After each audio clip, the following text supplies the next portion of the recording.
दोस्तों, object education channel पर आपका हार्दिक स्वागत है।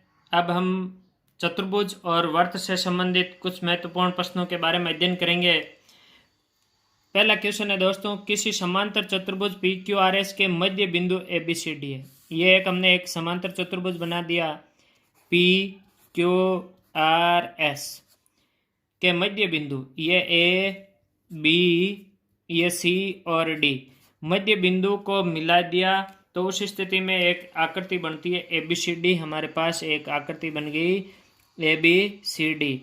हमें पूछा है कि पी क्यू आर एस का क्षेत्रफल हमें दे रखा है 36, तो ए बी सी डी का एरिया क्या होगा। तो हमें पता है कि मध्य बिंदु को जब मिलाने पर आकृति बनती है उसका क्षेत्रफल संपूर्ण आकृति के क्षेत्रफल का आधा होता है, यानी 36/2। तो इसका क्षेत्रफल हो जाएगा दोस्तों 18 सेमी स्क्वायर।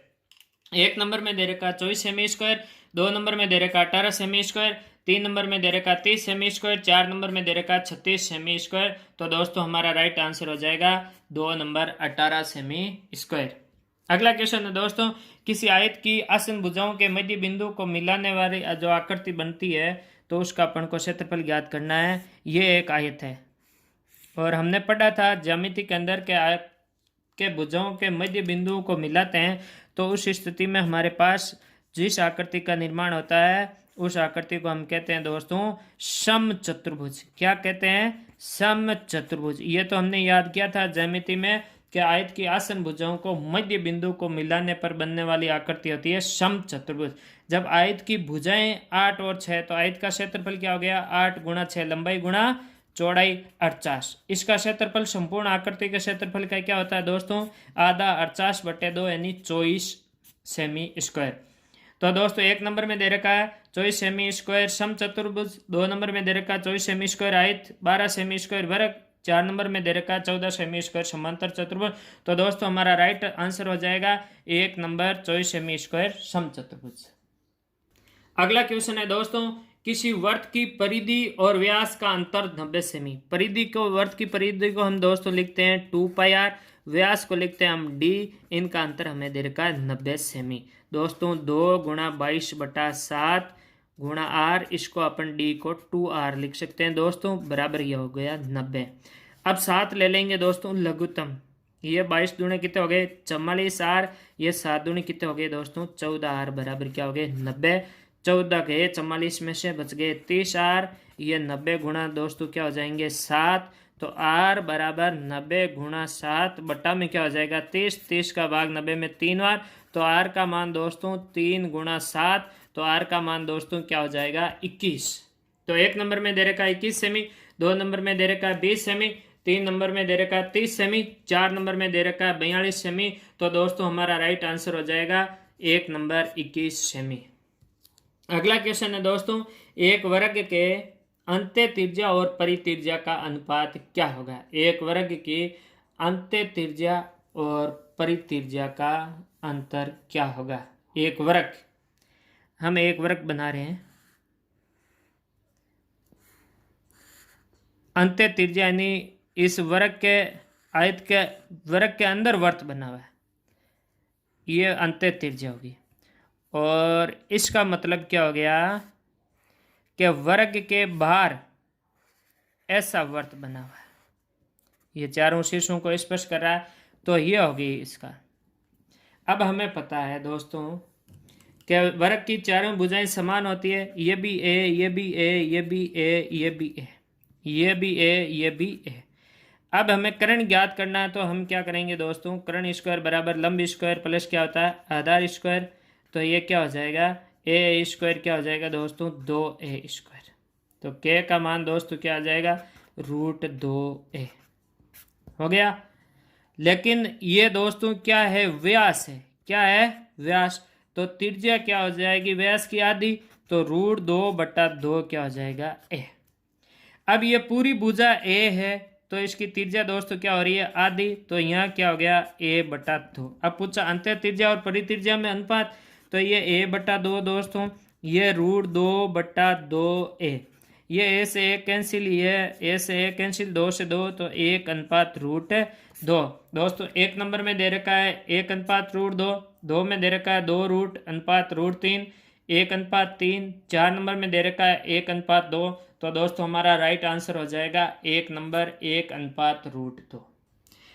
अगला क्वेश्चन है दोस्तों, यदि वर्त की त्रिज्या में 5% की वृद्धि कर दी जाए तो उसके क्षेत्रफल में कितने प्रतिशत की वृद्धि। वही सूत्र दोस्तों, x plus minus y plus minus गुणा एक्स वाई बटा 100। ये सूत्र याद रखो, चाहे आयत हो, चाहे वर्ग हो, चाहे वर्त हो।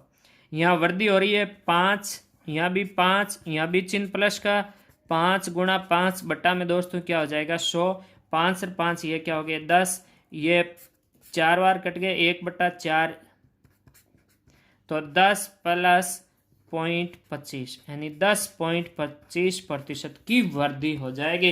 दोस्तों 1 नंबर में दे रखा है 25%, 2 नंबर में दे रखा है 10.25%, 3 नंबर में दे रखा है 17.25%, 4 नंबर में दे रखा है 15%। तो दोस्तों हमारा राइट आंसर हो जाएगा 2 नंबर 10.25%। अगला क्वेश्चन है दोस्तों, 8 सेमी त्रिज्या वाले एक वर्ग के अंतर्गत बने वर्ग का क्षेत्रफल क्या होगा। एक वर्ग 8 सेमी त्रिज्या वाले एक वर्ग के अंतर्गत, ये एक दोस्तों वर्ग है, वर्त है, इसके अंतर्गत एक क्या बना हुआ है दोस्तों, वर्ग बना हुआ है। तो इसका क्षेत्रफल कितना होगा। त्रिज्या 8 है, ये तो त्रिज्या 8 है, तो ये 8 ये 8, वर्ग का विकर्ण दोस्तों हमारे पास कितना हो गया 8 8 कितना हो गया 16। वर्ग का क्षेत्रफल पूछा है तो दोस्तों हमने सूत्र पढ़ा था कि विकर्ण दिया होता है तो विकर्ण का स्क्वायर बट्टा में क्या होता है 2, विकर्ण का स्क्वायर बट्टा 2 यानी 16 का स्क्वायर बट्टा में क्या हो गया 2, 16 का स्क्वायर दोस्तों 256 बट्टा 2 यानी 128। 1 नंबर में 128, 2 नंबर में 125, 3 नंबर में 256, 4 नंबर में दे रखा 250। तो दोस्तों हमारा राइट आंसर हो जाएगा 1 नंबर 128 सेमी स्क्वायर। अगला क्वेश्चन है दोस्तों, एक वर्ताकार पार्क के चारों तरफ एक 7 मीटर चौड़ी सड़क है जिसकी परिधि, मतलब उस परिधि जो चौड़ी है उसकी परिधि हमें दे रखी है 176। परिधि का सूत्र अपन मान लेते हैं दोस्तों 2πr1 बराबर देख लेते हैं दोस्तों 176। 2 पाई का मान 22/7, r1 ज्ञात कर लेंगे 176। तो दोस्तों r1 बराबर हो जाएगा 176 गुणा 7/2 गुणा 22। 22 का भाग 176 में 8 बार, 8 में 2 का भाग 4 बार, तो 7 चौक कितने हो गए 28। r1 का मान हमारे पास आ गया 28। तो r2 का मान दोस्तों बाहर वाली 7 है तो अंदर की कम कर देंगे, 28 माइनस 7 क्या हो जाएगा 21। अब हमें पूछा है तो सड़क का क्षेत्रफल हमने सूत्र पढ़ा था πr1 का स्क्वायर माइनस πr2 का स्क्वायर, तो 22/7, 28 का स्क्वायर माइनस 21 का स्क्वायर। ये ए स्क्वायर माइनस बी स्क्वायर सूत्र की सहायता से कर सकते हैं, एक बार प्लस में और एक बार माइनस में। 22/7, 28 प्लस 21 और 28 माइनस 21 दोस्तों। तो ये 22/7, 28 और 21 जुड़ के दोस्तों हो गए 49। 28 में से 21 गए 7, 7 से 7 कैंसिल हो गए, 22 गुणा 49 यानी 1078। तो दोस्तों 1078 उस सड़क का क्षेत्रफल आ जाएगा। 1 नंबर में दे रखा है 1580, 2 नंबर में दे रखा है 1468, 3 नंबर में दे रखा है 1386, 4 नंबर में दे रखा है 1078। तो दोस्तों हमारा राइट आंसर हो जाएगा 4 नंबर। अगला क्वेश्चन है दोस्तों, आकृति है ABCD एक समांतर चतुर्भुज है जिसमें AB भुजा हमारे पास दोस्तों है 12 सेमी, AE हमारे पास है दोस्तों 7.5 सेमी और CF दोस्तों हमारे पास है 15 सेमी। और तब हमें पूछा है AD का मान क्या होगा। ये AD हमें ज्ञात करनी है, इसको मान लेते हैं x। हमें पता है समांतर चतुर्भुज का क्षेत्रफल का सूत्र क्या होता है, आधार गुणा ऊंचाई, आधार गुणा ऊंचाई। अगर समांतर भुजा ये लें AD तो इसकी ऊंचाई क्या होगी 15, तो आधार गुणा ऊंचाई यानी 15 गुणा x हो जाएगा। ये आधार लें वो 12, तो ये भी दोस्तों क्या होगी 12, तो ये 12 गुणा 7.5। तो x बराबर दोस्तों क्या हो जाएगा 12 गुणा 7.5 बट्टा क्या हो गया 15। 7.5 का भाग 15 में गया दोस्तों 2 बार, 2 का भाग 12 में कितनी बार गया 6 बार। तो दोस्तों हमारे पास x का मान क्या आ जाएगा 6 सेमी, यानी एडी का मान हमारे पास कितना आ जाएगा 6 सेमी। 1 नंबर में दे रखा 3 सेमी, 2 नंबर में दे रखा 6 सेमी, 3 नंबर में दे रखा 8 सेमी, 4 नंबर में दे रखा 10.5 सेमी। तो दोस्तों हमारा राइट आंसर हो जाएगा 2 नंबर 6 सेमी। अगला क्वेश्चन है दोस्तों, एक तार 35 सेमी त्रिज्या वाले एक वृत्त के रूप में यदि उस तार से एक वर्ग का रूप दिया जाता है तो उसकी भुजा क्या होगी। तो हमें सबसे पहले ज्ञात करनी है कि उसकी परिधि क्या है। 2πr यानी 2 गुणा 22/7 गुणा 35, 7 का भाग 35 में कितनी बार गया 5। तो उस तार की कुल लंबाई आ गई 2 गुणा 22 गुणा 5, ये कुल आ गई। और भुजा पूछी है, वर्ग के कितनी भुजाएं होती है 4, तो 4 का मित्रों क्या दे देंगे भाग। 2 का भाग 4 में 2 बार गया, 2 का भाग 22 में कितनी बार गया 11 बार। 11 गुणा 5 दोस्तों वर्ग की भुजा क्या आ जाएगी 55 सेमी। 1 नंबर में दे रखा 39 सेमी, 2 नंबर में दे रखा दोस्तों 48 सेमी, 3 नंबर में दे रखा 55 सेमी, 4 नंबर में दे रखा 45 सेमी। तो दोस्तों हमारा राइट आंसर हो जाएगा 3 नंबर 55 सेमी। अगला क्वेश्चन है 10वां दोस्तों, आकृति में PQRS एक समांतर चतुर्भुज है, हमें दिखाई दे रहा है। एक्स और वाई क्रम से PQ और SR के क्या है मध्य बिंदु है। Area XQRY, x